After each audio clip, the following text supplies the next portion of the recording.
Hey traders, welcome back to another Sunday video. I did one earlier, but today we're doing a secondary follow-up one because of the latest news in regards to Joe Biden. So Joe Biden has officially dropped out of the presidential race. I'm sure that you've probably heard this by now, but I wanted to just jump on here and offer my 2 cents on what I think this does to the market and what changes here.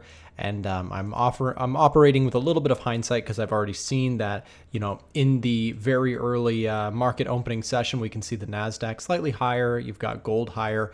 But I want to talk about why I think these moves could potentially continue, and both of which would be obviously good for my trades that I'm currently in, as I just showed you. But I want to talk a little bit about this and break this down. Now, first of all, I just want to show you that when I talk about these subjects, I got to admit that on my channel, I've done elections a couple different times now. I've done content through that time, and it's not my favorite time because I get a lot of people who say, Nick, you're a so-and-so supporter, or you hate this person. And funny enough, I've already been accused of being a Trump lover and a Trump hater. So please understand, when I make this video, my goal is not to tell you all about politics, because that is certainly not my professional kind of career path. I'm mostly involved in the markets. That being said, the reality of things is that they do cross over during election times, and the market is very sensitive to who is going to be the next president. Now, what we've seen here is, again, you can see Joe Biden dropped off this probabilities, showcase from the website predictit.org. I've been following this one, and I encourage you to do the same if you want to keep up with this. Anyways, Joe Biden dropped out of the race, and now what we see is that Donald Trump was already the favorite to win, but we still see him confidently as the, at least the gambling odds, the bettors, which historically do get it right with who's going to be the next president, pretty confidently saying Donald Trump's going to win. Now, I will say this is not a certainty, and nothing in this world is guaranteed, right? So something could change where maybe Kamala Harris actually rises in probabilities or something like that. But as it stands, just objectively, the betting market, which historically gets it right, thinks Donald Trump is going to win the election.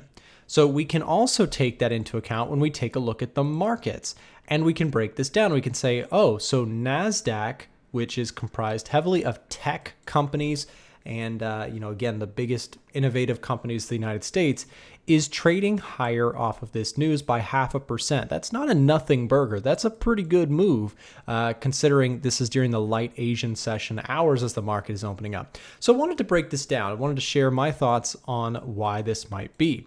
And although, like I said, this is not my professional background, let's take a look at least the policies on the economic front, regardless of, social policies. That's not really what the market is heavily focused on. We're really going to focus on Trump's economic game plan. And I'm going to give you the basics because this is, again, I'm not an economist. I'm not, the all-in. I'm not the person you should go to for a full comprehensive breakdown. But there are some things that are pretty notable. And the first one is the most obvious one, which is tax cuts for the business tax cuts.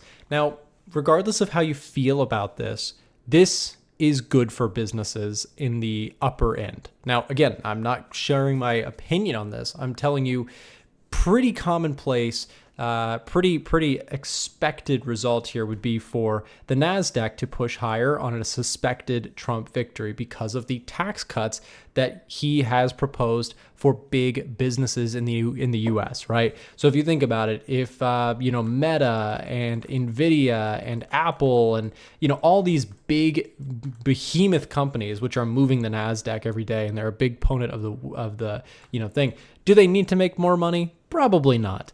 But with these tax cuts, will they make more money? Yes, because less of it will be taxed and more of it will go back into, all different sorts of things. Now, I'm really not trying to get on the, opinion side of things. Some people would argue that money that they're going to save is just going to go right back into stock buyback programs. And that is why the market, I would say, is likely higher. It's because if these companies have more money staying in their company, critics of Trump's plan would say that money is just going to go into stock buybacks, and advocates that agree with him would say, no, it's going to go into more hiring and more innovative research and development. you've got a fair case for both. And like I said, I'm not here to give you a super comprehensive prediction of what is going to look like. But regardless, the market thinks more money in the pockets of NVIDIA, Meta, whether they go into buybacks or research and development, doesn't matter. It's good for the stocks. So we see here a reaction that I very much would have guessed myself. NASDAQ and S&P and Dow Jones and Russell, all of these, the U.S.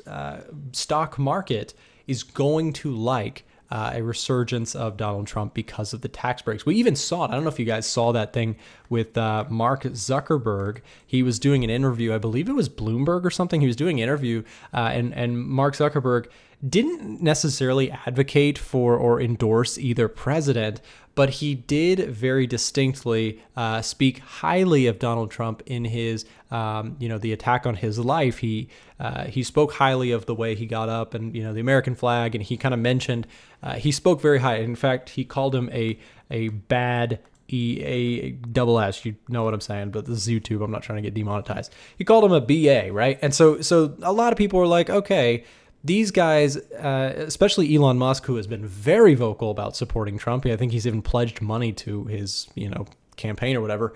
The super billionaires, they're naturally going to want to support this guy because of the tax cuts. So that's a big thing here that I wanted to just talk about and how important that is. On the other front, we have some other things. When you get into the economy, the projected plans is Donald Trump wants to also, he wants to impose tariffs on a lot of imported goods. Now, he wants to do tariffs on both, he wants to mirror or reciprocal tariffs is what I've seen it called, where he, matches the tariffs of countries like China and things like that, or that are shipping goods to the U.S. He wants to impose tariffs or tax to make up for some of these tax cuts. The hope, I guess, is that with the tax cuts on corporate America, they'll do more hiring, more spending, and that'll be good for the economy. And ultimately, at least in kind of traditional economics theory for more Republican-sided things, their thinking is actually by cutting the taxes here, you could actually end up generating more tax revenue because these companies could boom hard and then have tons more money coming in, at which case you tax more money. So anyways, tariffs are a questionable one for many people, myself included. I'm curious about this. Again, not a professional on government or things like that. But the question with tariffs is, does this cause inflation? Think about, I was saying this, my wife and I were talking about this. Like if you had, let's just say like toilet paper in the US, and let's say the US makes toilet paper, right? And this is a terrible drawing of toilet paper. But let's just say you're looking at your supply of toilet paper and we import a lot of toilet paper. I don't know if we actually do. I'm just giving an example. If we say, hey, we're going to raise taxes, a lot of this might not go on. And so the existing supply of toilet paper in the United States, the price of those goods might go up until manufacturing increases to match that demand. So that's a question that I have, and I'm certainly not sure what way or the other, if those tariffs do come to be, which they seem increasingly likely, what that could do to the market. That being said, the big one is the tax cuts, and the increased probability of Trump winning the election has the market, at least in the short term, a little bit excited. We see, again, take a look at the opening kind of movement here. We can see it's moving pretty aggressively to the upside. So I just wanted to share my thoughts on that. Again, we could see things swing back the other way, and this is certainly not the end of the election or anything like that. It's just that we now suddenly have a solid candidate for the Republican Party, and the Democratic side, we don't see a strong centralized person. We don't see a clear, obvious pick. Joe Biden did endorse Kamala Harris, I believe. So we'll see if that becomes the thing. If we go back to this odds page, we can see that Kamala Harris right now at least is the favorite for a possible, taking over that spot. So we'll see. I just wanted to share my thoughts on that. We also do see gold is up as well. And gold being up would suggest that there's some uncertainty. There's some concern and confusion as to what's going to happen with the presidential election. And that is, to be sure, in my opinion, is a pretty solid chance we continue to see volatility and unexpected, movements as we get into the rest of this year and we see who becomes the president. So anyways, I wanted to share my thoughts on that. I know this is a very heated topic, and I'm by no means, like I said, the government professional or anything like that. My channel is mostly focused on the financial markets, but this does kind of crowd into our space, so it is worth at least covering. So thought I would share that. Thank you guys for watching. Have a great day ahead, and we'll see you back tomorrow.